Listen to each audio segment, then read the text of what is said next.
Hey guys, what is up? This is Matthew Davis, me once again. Welcome back to another movie review, aka After I Saw. This time is going to be on Gran Turismo. Now, Gran Turismo is both based off a very popular video game series, but is also based off true events. It's mostly a biopic rather than a movie based on a video game, as we follow Jan Marin something. His last name's pretty long. As he has been a massive fan of Gran Turismo. He has played it so many times, and he dreams of becoming a racer ever since he was a kid. And he gets that chance when he enters an academy dedicated to driving simulators, actually becoming real-life racers. And from there, he is destined to become the very best. So, pretty much, he mostly learns his way through racing from Gran Turismo, as he played it so many times, so he's basically a professional. I never actually played any of the Gran Turismo games before. I know the 7th one has been out since last year, but that game kind of gained a bit of controversy, despite it receiving a good amount of praise from critics. Gamers, not so much, but you know, it has its fans, it has its haters. But I guess it's because I'm more into, you know, fictional world type games, like, you know, action games and stuff like that.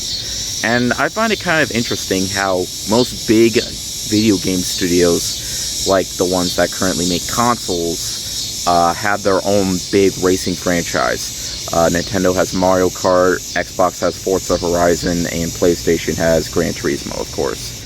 And in terms of this being a video game movie, there really isn't that much in terms of references throughout, because most video game movies tend to have a lot of references. This one isn't like throwing a bunch of them in your face, because it is a lot more on the biopic side rather than it being on, of course, the video game movie side, as it actually manages to tell its story in a pretty basic enough way. I mean, it's pretty easy to follow. It's basically an underdog story about not only this man, but also other people as well.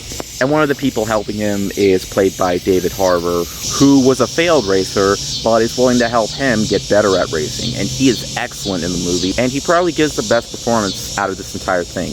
That's saying something, because everybody else in the movie is actually really spot on, including the main guy that played Jan, Archie.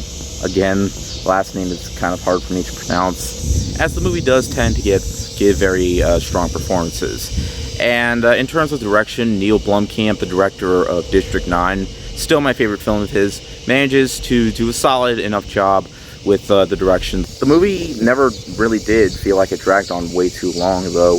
It is a bit too long, like it didn't really need to be over 2 hours. It could have, like, went a little bit under that and could have been just fine. And it could have just been, like, the near perfect runtime for it. And the movie actually manages to have some solid enough pacing. And in terms of the racing sequences, it can actually get pretty tense. And for a film based off true events, though some critics have said that it doesn't really fully follow the storyline, but then again, most biopics don't, so it really didn't bother me a whole lot. I don't really know about the whole story behind this film, but I do know about the game. So expect more of a biopic rather than a video game movie, because if you expect more of that, you might be a bit disappointed, but audiences have definitely been liking this film a lot more, so I don't really feel like it matters. It's kind of like with the Tetris film, you know, the Apple TV Plus one, how while that has the Tetris name in it, is more of a biopic and not really about the game itself. Just like here, it's not about the game itself, though it does definitely feel like you're watching a Gran Turismo movie. And while it does have, you know, the PlayStation logo, you do see quite a bit. There's even a glimpse of the PlayStation 5 sound effect that you do hear once in a while, which I thought was a pretty cool reference. So that's the closest thing you're going to get, as it doesn't throw a lot of PlayStation references in your face. In fact, it doesn't really do that at all. Like, it doesn't mention one single other PlayStation gaming franchises, though they mentioned PlayStation like once or twice. But yeah, in terms of, you know, it being a flat-out biopic, it does tend to, you know, do a lot of the cliches that we have seen in plenty of other underdog stories, but it didn't really bother me a whole lot, as the movie did still manage to give that emotion to it, as there is quite a bit of it. And I feel like some performances managed to be very powerful enough for me to really, you know, feel that type of emotion. In the end, guys, Gran Turismo As a biopic, it does tend to work well. As a video game movie, I mean, Gran Turismo, it's a racing simulator, and there's a lot of racing to it, so whether or not it's faithful enough, it really doesn't matter, because it's more on the biopic side. So it really depends what you expect. As for me, it might be a biopic that I have seen before, but it isn't really a film that I could say was necessarily boring, despite it being slightly a little too long. But hey, there are a lot of movies that came out this year that do tend to be a little too long, but still manage to be solid enough films. So yeah, as for one who hasn't experienced the games before, this might just be the type of movie to just try and get the Gran Turismo series to be more popular, or just tend to sell. I don't really feel like it is that way. Although I do kind of want to play the games now, just expect more of a biopic than a video game movie, and you should be fine. It really doesn't matter what to expect, because you can enjoy it either way.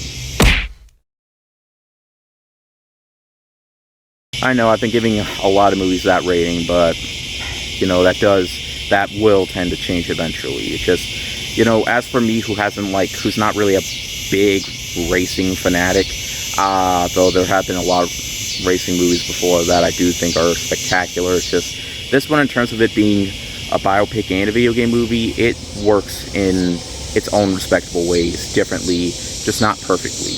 But I still do think it's worth a watch. But anyways, thank you guys so much for watching, and I'll see you guys later. Word out.